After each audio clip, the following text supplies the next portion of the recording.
জয় শ্রীকৃষ্ণ।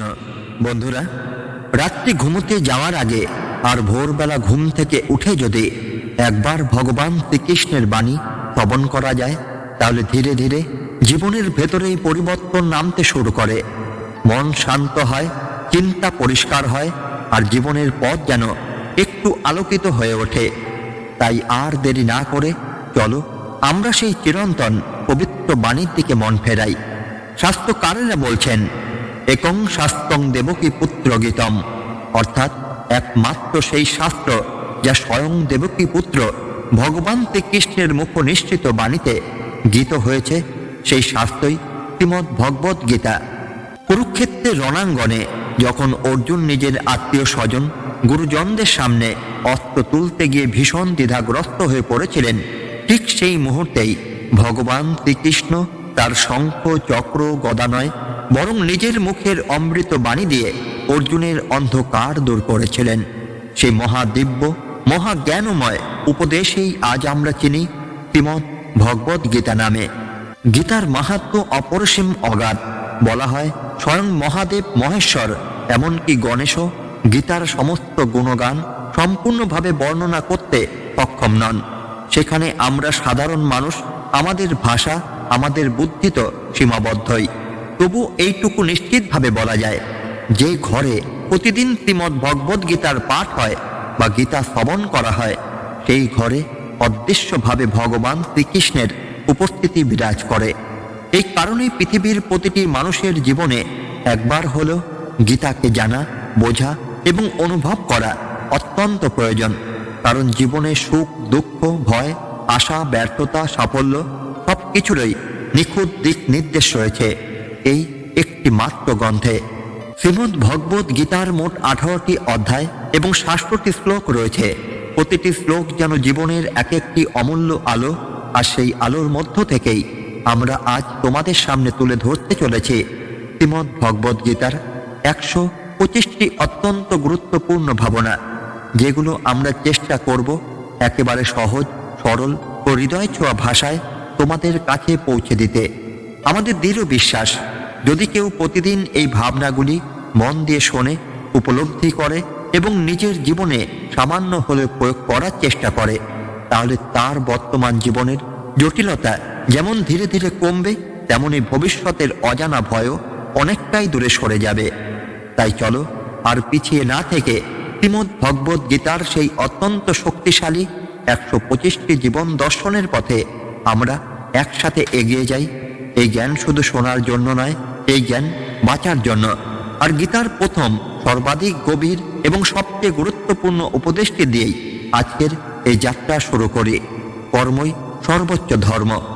ভগবান শ্রীকৃষ্ণ গীতার মাধ্যমে অর্জুনকে শুধু যুদ্ধের উপদেশই দেননি, তিনি আসলে সমগ্র মানব জাতিকে জীবন বাঁচার পথ দেখিয়েছেন। তিনি স্পষ্ট করে বলেছেন, মানুষ এই পৃথিবীতে জন্ম নিয়েছে কেবল কর্ম করার জন্য। কর্ম ছাড়া এক মুহূর্ত কেউ থাকতে পারে না। শ্বাস নেওয়াটাও কর্ম, ভাবনাটাও কর্ম। তাই কর্ম থেকে পালানোর কোনো পথ নেই। শ্রীকৃষ্ণ বলেন, মানুষের কর্তব্য হলো ফলের দুশ্চিন্তা ছেড়ে নিজের দায়িত্ব নিষ্ঠার সঙ্গে পালন করা। ফল আমার হাতে নয়, কিন্তু কর্ম আমার হাতে। এই সত্য যে বুঝে যায়, সেই প্রকৃত মুক্ত। সৎ কর্ম করাই মানুষের আসল পরিচয়। কারণ কর্ম এমন এক বীজ, যা একদিন না একদিন ফল দিতেই হবে। আজ না হোক কাল, এই জন্মে না হোক পরের জন্মে। ফল এড়িয়ে যাওয়ার কোনো রাস্তাই নেই। যেমন বীজ তেমনই ফসল। ভালো করলে ভালোই ফিরে আসে, খারাপ করলে তার প্রতিফলনও তেমনি কঠিন হয়। ভগবান আরো বলেন, মানুষ যেভাবে আমাকে স্মরণ করে, আমি তাকে সেভাবেই অনুভব করাই। যার হৃদয়ে বিশ্বাস আছে, তার কাছে আমি বিশ্বাসের রূপেই ধরা দিই। যার মনে ভয়, তার সামনে আমি সাহস হয়ে দাঁড়াই। তাই নিজের শক্তিকে দুশ্চিন্তা নষ্ট না করে সমস্যা সমাধান খুঁজতে ব্যবহার করাই বুদ্ধিমানের কাজ। অসৎ পথ কখনো হঠাৎ শুরু হয় না।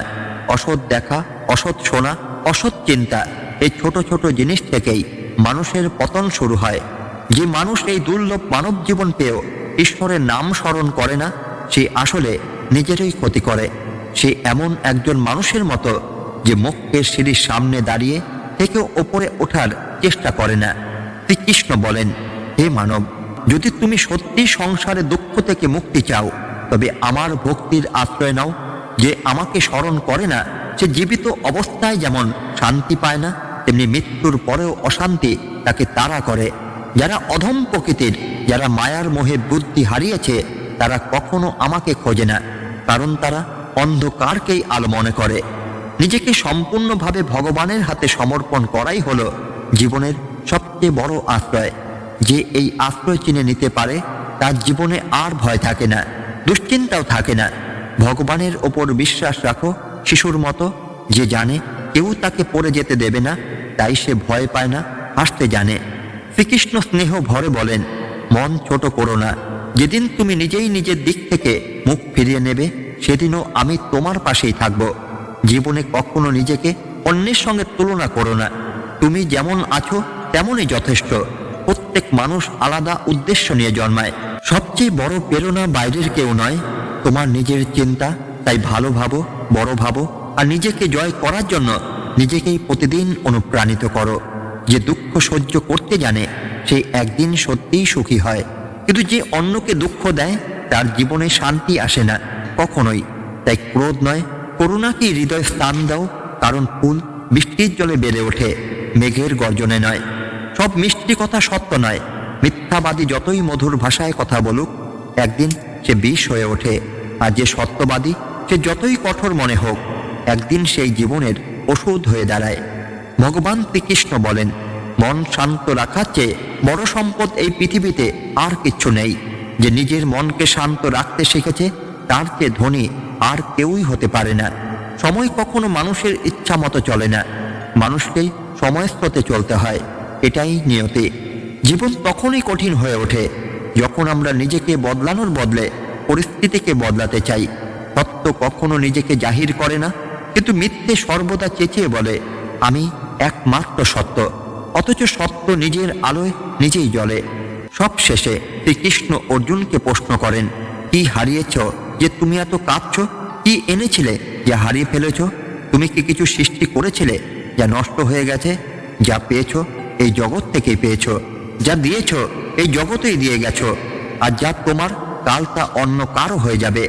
কারণ পরিবর্তনই এই সৃষ্টির চিরন্তন নিয়ম। যে এই পরিবর্তনকে মেনে নিতে শেখে, সেই সত্যিকারের মুক্ত। এই দেহটা তুমি নও, এই দেহ শুধু তোমার একটি বাহন। তুমি এই শরীরের অধিকারী নও, তুমি তার যাত্রী মাত্র। আগুন, জল, বায়ু, মাটি আর আকাশ, এই পাঁচটি তত্ত্ব মিলেই তৈরি হয়েছে এই দেহ। যেমন মেঘ সৃষ্টি হয়ে আবার আকাশেই বিলীন হয়, তেমনি একদিন এই শরীরও ফিরে যাবে সেই পঞ্চতত্ত্বের মধ্যেই। এই সত্য যত তাড়াতাড়ি মানুষ বুঝতে শেখে, তত তাড়াতাড়ি জীবনের ভয় তাকে ছেড়ে যায়। এই জগতে ভাগ্যের আগে কিছুই আসে না, আর সময়ের পরে কিছুই থাকে না। যা পাওয়ার, তা পাওয়া হবেই ঠিক সময়ে। সময়ের আগে কিছু আঁকড়ে ধরতে চাওয়াই মানুষের অশান্তির মূল। শ্রীকৃষ্ণ বলেন, নিজের বাক্যকে সংযত করো, কারণ অস্ত্রের আঘাত সারে, কিন্তু কথার আঘাত বহু বছর রক্তাক্ত করে রাখে হৃদয়। একটি ভুল কথা কারো সারা জীবনের ক্ষত হয়ে দাঁড়াতে পারে। ধর্ম মানে দুর্বলতা নয়, ধর্ম মানে অন্যায়ের সামনে মাথা নিচু করা নয়। কৃষ্ণ শেখান, ধর্ম রক্ষার জন্য দৃঢ় হতে শেখো, অধর্মের বিরুদ্ধে প্রয়োজনে বজ্র হতে শেখো, আর আপনজনের কল্যাণে নিঃস্ব হতে শেখো। সত্য কখনো হারিয়ে যায় না। সত্য ঠিক সেই তেলের বিন্দুর মতো। মিথ্যার যত গভীর জলে ফেলা হোক না কেন, সে একদিন না একদিন উপরে ভেসে উঠবেই। ভালো মানুষ হওয়া মানে শুধু নিজেকে ভালো রাখাই নয়, ভালো মানুষের আচরণই অন্যদের পথ দেখায়। কারণ সাধারণ মানুষ কথা নয়, কাজ অনুসরণ করে। যদি কারোর উপকার করতে না পারো, তাহলে অন্তত ক্ষতি করো না। এই পৃথিবী দুর্বল হতে পারে, কিন্তু যিনি এই পৃথিবীর নিয়ন্তা, তিনি কখনো দুর্বল নন। যে মানুষ গীতার বাণী পড়ে, শুধু বইয়ে নয়, নিজের জীবনে তা প্রয়োগ করে, তার জীবনের অন্ধকার নিজে থেকেই সরে যেতে শুরু করে। আমরা কতটা ঠিক আর কতটা ভুল, এই কথা জানে মাত্র দুজন। একজন সেই পরম সত্তা, আর অন্যজন আমাদের নিজের অন্তরাত্মা। মৃত্যু অস্বীকার করার মতো কিছু নয়। মৃত্যু প্রকৃতির সবচেয়ে নিশ্চিত নিয়ম। যেমন মানুষ পুরনো পোশাক ছেড়ে নতুন পোশাক পরে, তেমনি আত্মাও পুরনো দেহ ছেড়ে নতুন দেহ ধারণ করে। এই সত্য মেনে নিতে পারলেই জীবন ভয়ের বাইরে আসে।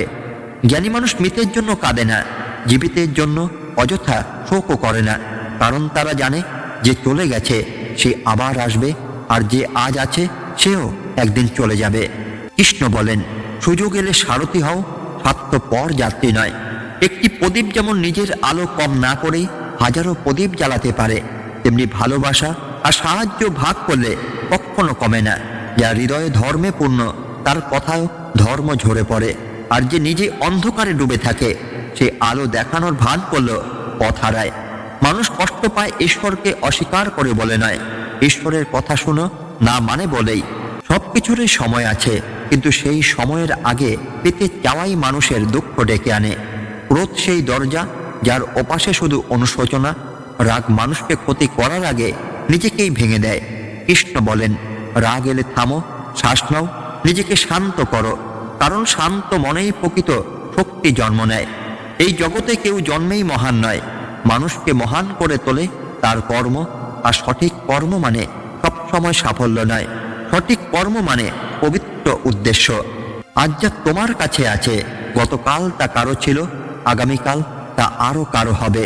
তুমি এসেছিলে শূন্য হাতে, ফিরে যাবে শূন্য হাতেই। তাই অতীতের জন্য অনুশোচনা নয়, বর্তমানের জন্য অহংকার নয়, ভবিষ্যতের জন্য মোহ নয়। এই তিন ত্যাগ করাই প্রকৃত জ্ঞান। লোভ আর ক্রোধ এ দুই আত্মার সবচেয়ে বড় শত্রু। বুদ্ধিমান মানুষ এদের ছেড়ে সামনে এগোয়। মনকে নিয়ন্ত্রণে রাখা জীবনের সবচেয়ে কঠিন কাজ। মন বাতাসের মতো, এক মুহূর্ত এদিকে, পরক্ষণে ওদিকে। এই মনই মানুষকে কামনা বাসনাস্ততে ভাসিয়ে নিয়ে যায়।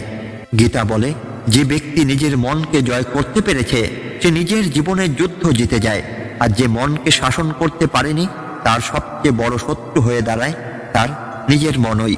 এই কারণেই শ্রীমদ্ ভগবদ গীতা শুধু একটি ধর্মগ্রন্থই নয়, এটি জীবনের দিশারি।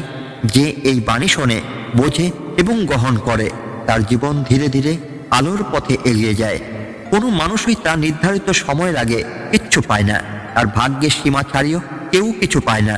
তবু শ্রীকৃষ্ণ বলেন, চেষ্টা কখনো থামিও না, কারণ চেষ্টা তোমাকে ফল না দিলেও তোমাকে শক্তিশালী মানুষে রূপান্তরিত করে।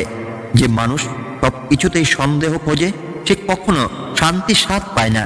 অতিরিক্ত সন্দেহ মনকে বিষাক্ত করে তোলে, আর সেই বিষ ধীরে ধীরে সম্পর্কগুলোকে মেরে ফেলে।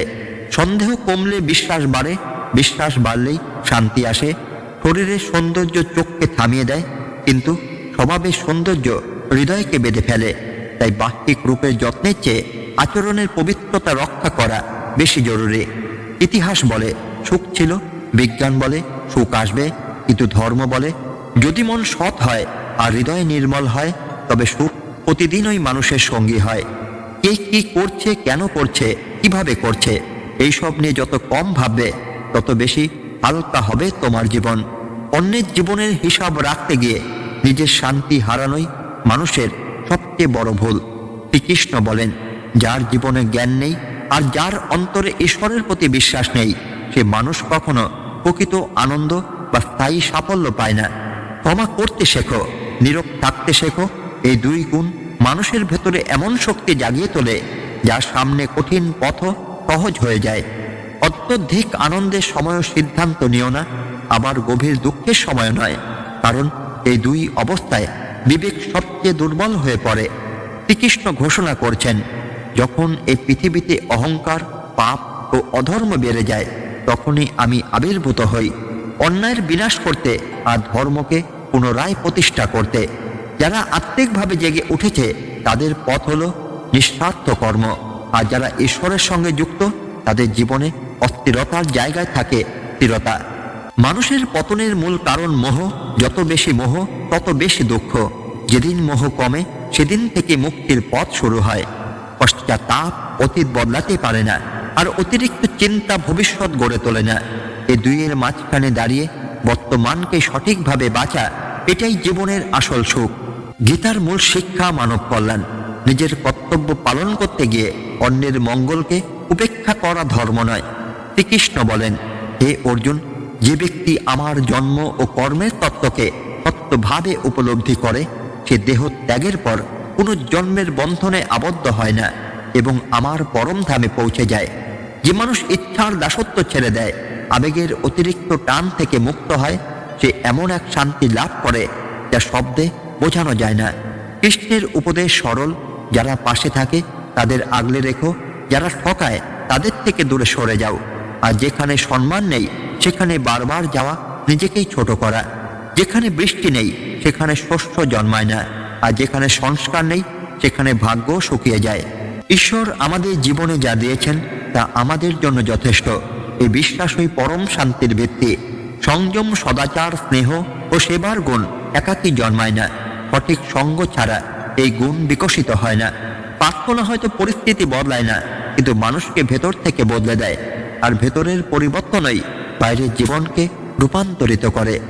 যারা বলে আমার সময় নেই, আসলে তাদের অগ্রাধিকার তালিকায় তোমার জায়গা নেই। এই সত্য মেনে নিলেই কষ্ট কমে। কথা এমন হওয়া উচিত যাতে প্রয়োজনে ফিরিয়ে নিল তার স্বাদ কখনো তেতো না হয়। নিজের মধ্যে সামান্য হলেও আত্মসম্মান রাখো, কারণ যে নিজেকে মূল্য দেয় না, দুনিয়াও তাকে মূল্য দিতে শেখে না। আর মনে রেখো, যতক্ষণ না তুমি নিজেই হাল ছাড়ছ, ততক্ষণ এই পৃথিবীর কোনো শক্তির ক্ষমতা নেই তোমাকে হারানোর। নীরব থাকাও এক ধরনের উত্তর, আর ক্ষমা করে দেওয়া সবচেয়ে কঠিন শাস্তি। যে মানুষ নিজেকে নিয়ন্ত্রণ করতে পারে তার শক্তির সঙ্গে কোনো অস্ত্রের তুলনা হয় না। আমাদের অকারণ দুশ্চিন্তা আর অদৃশ্য ভয় আসলে এমন এক ব্যাধি যা ধীরে ধীরে আত্মার সাহসকে ক্ষয় করে দেয়। তাই জীবন থেকে পালিয়ে নয়, জীবনের সামনে দাঁড়িয়ে বাঁচতে শেখো। ভাগ্য বা ঈশ্বরের নাম করে দায় এড়ানো দুর্বলতার লক্ষণ। কারণ তুমি দুর্বল নও, তুমি সময়ের সন্তান। আর সময় কখনো এক জায়গায় আটকে থাকে না। তুমি শুধু তোমার কর্তব্য করে যাও। কারণ যে মানুষ কখনো সংকটে পড়েনি, সে নিজের শক্তির গভীরতা কখনো চিনতে পারে না। যার হৃদয়ে করুণা আছে, যে অন্যের কষ্ট অনুভব করতে পারে, সে মানুষ এই জন্মেই অনেক দূর এগিয়ে যায়। তাদের জন্য পুনর্জন্ম আর প্রয়োজন হয় না। কারো উপকার করে অহংকার করো না। কে জানে তুমি দান করছো না শুধু আগের কোনো ঋণ শোধ করছো। অহংকার মানুষকে ধ্বংসের দিকে নিয়ে যায়। প্রথমে তার বংশ, তারপর তার ঐশ্বর্য, আর শেষে তার সম্মান। সব একে একে ঝরে পড়ে।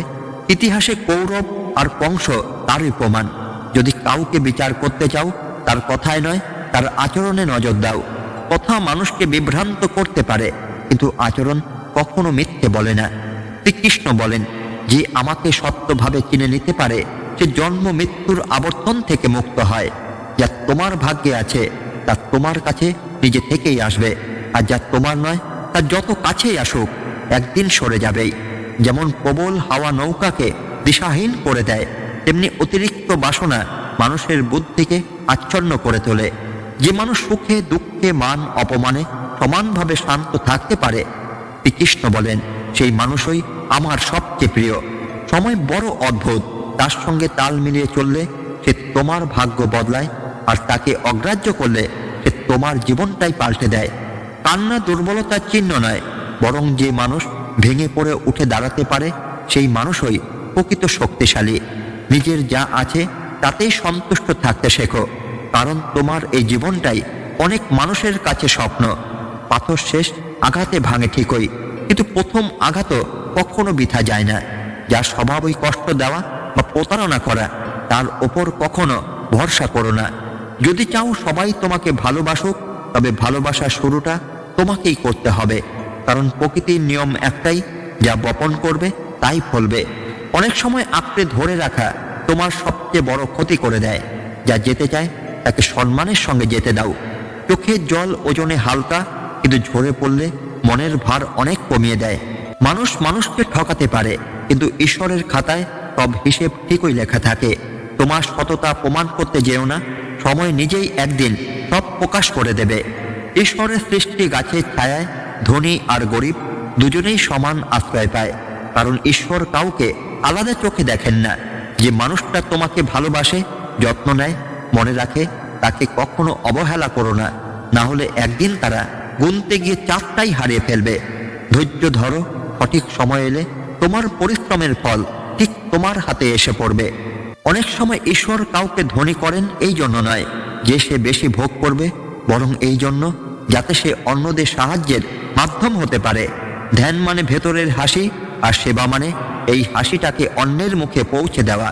যখন আগামীকাল কি হবে জানো না, তখন আজকের দিন নষ্ট করার কোনো মানে নেই। সৌভাগ্যবান তারা নয় যারা সব ভালো পায়, সৌভাগ্যবান তারা যারা যা পায় তাকে ভালো করে নিতে জানে। যদি সত্যি শান্তি চাও, তবে অন্যের ভুল খোঁজা বন্ধ করো। অন্যের জীবনে কি হচ্ছে, কি বলল, এইসবের ভার নিজের মনে তুলো না। নিজের জীবন, নিজের পথ আর নিজের ভেতরের আলোতেই মন দাও। জলের মতো হও। জল কখনো অভিযোগ করে না, কিন্তু নিজের রাস্তা নিজেই বানিয়ে নেয়। পাথরের মতো হয়েও না যে নিজে থেমে যায় আর অন্যের চলার পথেও বাধা হয়ে দাঁড়ায়। যেমন অল্প একটু ওষুধ ভয়ঙ্কর ব্যথাকেও শান্ত করে দেয়, ঠিক তেমনি ঈশ্বরের সামান্য স্মরণ অগণিত দুঃখকে নিঃশব্দে দূর করে দেয়। নিজে সুখী হওয়া ভালো, কিন্তু তোমার উপস্থিতিতে যদি আরেকজন মানুষ হালকা হাসে, তার চেয়ে বড় সাফল্য আর কিছুই নেই। শ্রীকৃষ্ণ বলেন, যদি কেউ তোমাকে কষ্ট দেয়, তবে নিজের মূল্য কমিয়ে দুঃখ পেও না। মানুষ সবসময় সেই গাছেই ঢিল ছোড়ে যার ফল সবচেয়ে মিষ্টি। একবার ভাবো, মানুষও তালা বানায় চাবি ছাড়া নয়, তাহলে ঈশ্বরকে কখনো এমন সমস্যা দেবেন যার কোনো পথ নেই? রূপ, অর্থ, প্রতিপত্তি, কৌশল সবই একদিন হারিয়ে যাবে। শেষ পর্যন্ত তোমার সঙ্গে থাকবে শুধু তোমার কর্মের ছায়া। যে মানুষ সহজ ও সরল, তাকে দুর্বল ভেবো না। তার সরলতা, তার শক্তি, তার চরিত্রই তার আসল সম্পদ। সময়ের চেয়ে মূল্যবান অনুভূতি, তাই অনুভূতির বিনিয়োগ করো শুধু তাদের ওপর যারা তার মর্যাদা বোঝে। যে সত্য বলে, যে সোজা পথে চলে, সে অনেক সময় এই পৃথিবীতে তিক্ত বলেই মনে হয়, কিন্তু সেই তিক্ততাই ভেতরে ভেতরে ওষুধ হয়ে কাজ করে। কাউকে ছোট করে অহংকার করো না, সবাইকে আপন করে নাও, বন্ধু হোক বা অপরিচিত। আঘাত শুধু শরীরেই লাগে না, কিছু আঘাত আত্মায় গিয়ে বসে, যার যন্ত্রণা নীরব কিন্তু গভীর। যে দান কোনো শর্ত ছাড়া, কোনো প্রত্যাশা ছাড়া, শুধু কর্তব্যবোধ থেকে দেওয়া হয়, সেই দানই প্রকৃত দান। নিন্দার ভয়ে নিজের লক্ষ্য ছেড়ো না, কারণ লক্ষ্য পূরণ হলে নিন্দুকরাই একদিন নীরব হয়ে যায়। একবার ক্ষমা করো, তুমি বিচক্ষণ। দুবার ক্ষমা করো, তুমি হৃদয়বান। কিন্তু বারবার একই ভুল মেনে নিলে তুমি নিজেকেই ছোট করছো। জীবনের সবচেয়ে দামি সম্পদ এই বর্তমান মুহূর্ত। একবার হারিয়ে গেলে পৃথিবীর কোনো ধন দিয়েও তা আর ফেরানো যায় না। শ্রীকৃষ্ণ বলেন, মানুষ চাইলে জীবনকে সহজ করতে পারে, কিন্তু সে অতীতের বোঝা বয়ে বেড়ায়, ভবিষ্যতের ভয়ে কাঁপে, ফলে সে না বাঁচতে পারে, না মরতে শিখতে পারে। তিনি বলেন, তোমার অতীত আমি বদলাতে পারি না, কিন্তু তুমি যদি আজ সততার সঙ্গে বাঁচো, তবে তোমার আগামীকাল আমি নিজেই উজ্জ্বল করে দেব। ঈশ্বরের কাছে কিছু চেয়ে না পেলে অভিমান করো না, কারণ তিনি কখনো তোমার পছন্দ দেন না, তিনি দেন তোমার প্রয়োজন। যেমন সমুদ্র পার হতে নৌকা লাগে, তেমনি মুক্তির পথে সত্যই একমাত্র সোপান। আমরা কিছু না বললেও তিনি শুনে নেন, তাই তিনি কিছু না বললেও যদি আমরা অনুভব করতে পারি, সেটাই প্রকৃত শ্রদ্ধা। আজকের মতো গীতা পাঠ এই পর্যন্তই। ধন্যবাদ। জয় শ্রীকৃষ্ণ। রাধে রাধে।